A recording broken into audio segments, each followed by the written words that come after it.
ысыраптың мысалдары қыздар. Қандай ысырапшылдыққа? Отбасыңызда балаларға күні кәмпит алып бере берем, керек емес киімдерді алып бере берем деген сияқты да мысалы. Қандай сіздер Қытайға тәттілерге ақшаны аяйсыз ба дейді. Мысалы, мен тәттіні жалпы өзім дастарханға қоймай тәттіні зиян деп осы 3 жыл болып дастарханға қоймаймыз. Былай да мен балаға тәттіге бермеймін.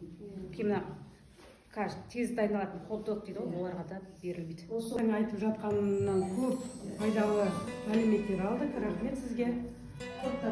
Иә, осыны енді біз мына қазіргі болашақ тәрбиелеп жатқан балаларымызға оғындырып, түсіндіріп жатсақ, онда нұр үстіне нұр болып, келешегіміз жарқын болып, балаларымыз осы бес кеселден аулақ болады деп ойлаймын.